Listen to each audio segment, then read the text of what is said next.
doesn't. I mean, it's cottage stuff, right? But the stuff that some of the mylar we use for whatever racing sales is pretty good. So I would say they'd probably last longer. But we made some.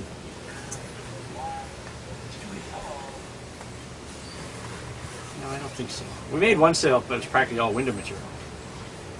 Somebody wanted to try. I don't know how that worked, but you know what? It probably doesn't make any difference. This stuff and mylar are about the same stretch and everything. This stuff is heavily resonated, right? So it doesn't change shape. Mylar is unidirectional. There's no real. I mean, the material itself. Let's look at the window material. I mean, that's basically mylar. There's no direction where it's stronger or weaker. It's just there what it is. And most mylar is more or less like that. The mylar film, especially a small sale, the film is doing most of the work. What it's glued to is kind of not that relevant. Is that material resin impregnated Dakin? Yeah. What's the resin? Polyester stuff. I mean, they coat it, and they put it, the cloth is woven, and then it goes through a laminating machine kind of thing, and they pour this liquid on it, and they press it in with a comb kind of thing. It's really, really pressed in and under heat. And it just locks right into the yarn and sticks it all together. Yeah. The sheets of downwind now. Sometimes we were just selling together, and we were talking about should we put alcohol on or not. Downwind? No, flat downwind. Yeah. And sometimes the jib doesn't get the shape. It's just like almost inverted, just like completely flat and just over. What can you say about that? Well, there's a couple of different theories on straight downwind. Dead downwind. Dead downwind. Some people say we want to have as much exposed air as we can. So if this blackboard was your sail, we want to get it out as flat as we can, and that's what we want the wind to see, this blackboard. We don't want to take the blackboard and move the two edges closer together and make the blackboard more round. You want to get so you keep the outhaul on, you get the sail as wide as you can possibly get it, as flat as you can get it, and that's it. So some people like this shape downwind in their jib, okay, or their main. So that's what the wind sees. Some people say, well, I'd rather take this and put it down here and make my sail this much wider and get rid of all this curve. And so now the wind sees a much bigger board, right? So which one's faster? Yep. That's the question, yeah. I'll tell you, this one isn't fast. This one's okay. I would probably say somewhere in the middle. I mean, you want a little bit of shape to it just to make you feel good. But I kind of think I like to see as much kind of exposure as I can. I like to get that main boom out as far as I possibly can. Some people like to have the main kind of feel like it's got a little pressure on it. They sheet the main in. I say get the main right out against the shrouds. Let the shrouds off. Do all those things you can do to get the boom out as square as you can get it to your course. And that's an important thing. Is the boom, as soon as you're kind of going downwind, they're not planing conditions, but down, say down, pretty far downwind, almost all the way down. You want to get the boom square to the course of the boat because it's just pushing now. There's not flow over it. It's just pushing. And you want that push to be pushing the boat straight downhill. You don't want any of that push to be pushing the boat sideways. So it's not about loading up the sheet. It's about getting the direction straight direction the boat's going. If you pull the main in a bit, you may think I'm feeling more force, but a lot of that force is just pushing you sideways. It's not pushing you down. So you want to get that boom out as far as you can when you're going downwind. And how flat, it should be. I'm more of a believer of getting more square areas straight exposed to the wind. Guys, put a little bit of bang on, keep the boom down so they don't lose power up top, and then watch the kickers. You need a little bit of vang for sure, but if you put too much vang, then what happens is that whole thing, the top batten goes closed like this, top of the sail gets closed, you lose all there. So you have to put the vang on so the top isn't completely twisted away, right? You want to get it so the top batten comes back in again. But the top batten, with the vangs on right, the top batten will be moving a little bit. It's going to be flickering around a bit. It's not so much vang on it that it doesn't move at all. It's going to be eased off to you. Just see it just flickering a bit. It's a look, right? I mean, I can't say it that it should, whatever. some or pounds of tension or something. I can't say that, but it's a look. But if it's just kind of flickering a little bit, you can tell when it's too open because the batten is aiming forward. And then you bring it in, and the sail's got this big goose wing thing going on, right? So you bring the bang in, the leech comes a little bit straighter, and then when that top batten is just kind of just flickering a little bit, I'd say that's pretty good.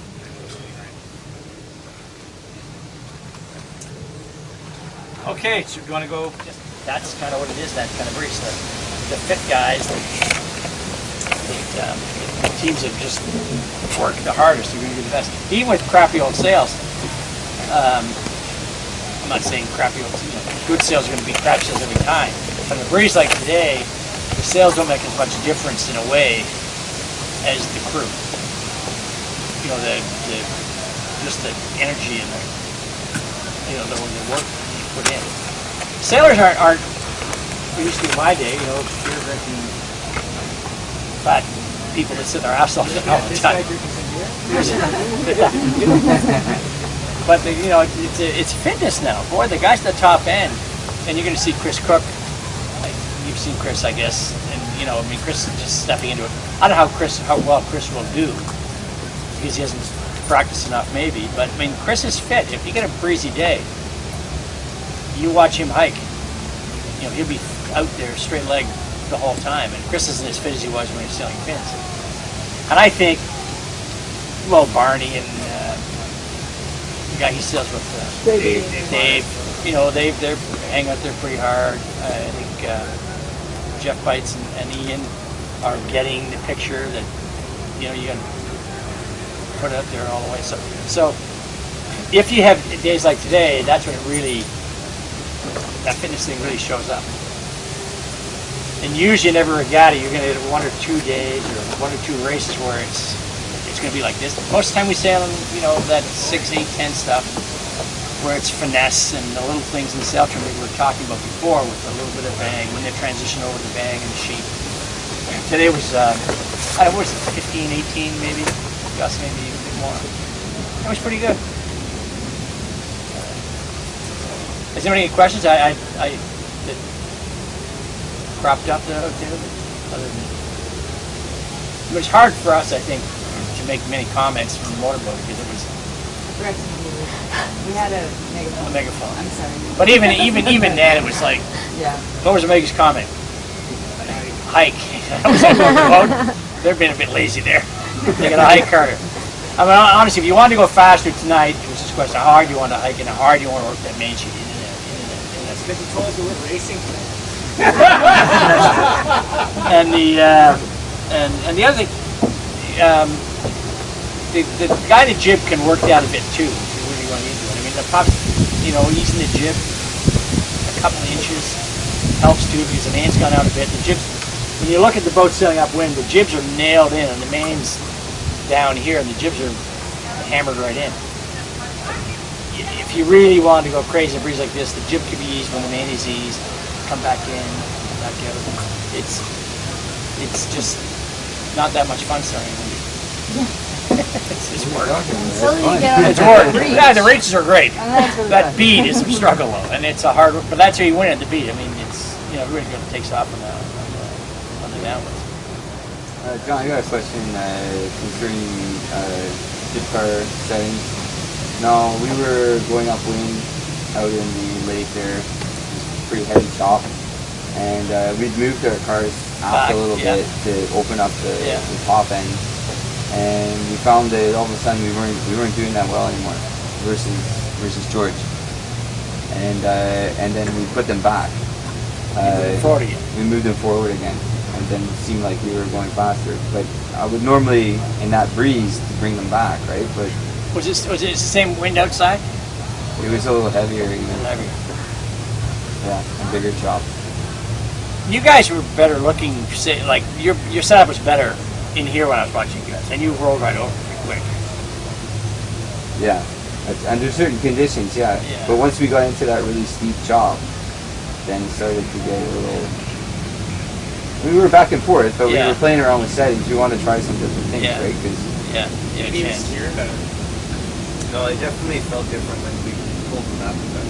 We pulled them back 2 Yeah, we pulled them back 2 holes, and then we set up again and started going, and it seemed like we just kept falling off on them. Was the breeze the same or more, but the chop was bigger? Yeah, a lot steeper chop. Were you shooting the jib softer, or shooting the No, it was about the same. Like we tried to keep things fairly consistent, just moving a couple of things here and there, and we dropped the rig. We dropped the rig a little bit, like half of it. Well, like we went with like maybe another half inch more sag. You put the pin down? No, we didn't pin down. We had less rig tension. We dropped the rig tension a little bit. You used to hide it off. Yeah, just to try and punch through those waves and stuff, right? Trying to power up a bit more through the waves.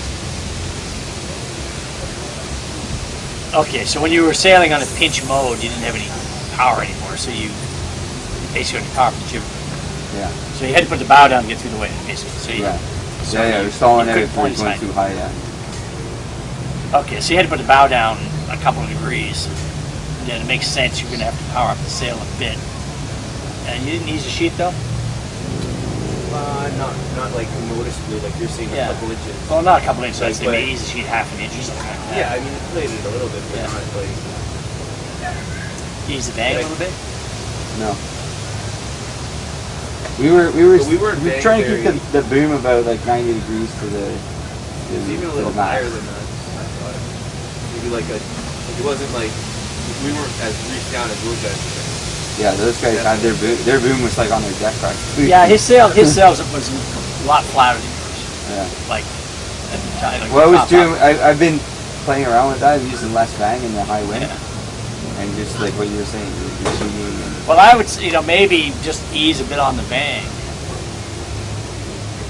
and use a bit more main sheet because you're not pointing as high anymore. You've hours down now, a couple degrees punched up. So, kind of think of it as being on a powering different the boat up a angle. little bit. Yeah.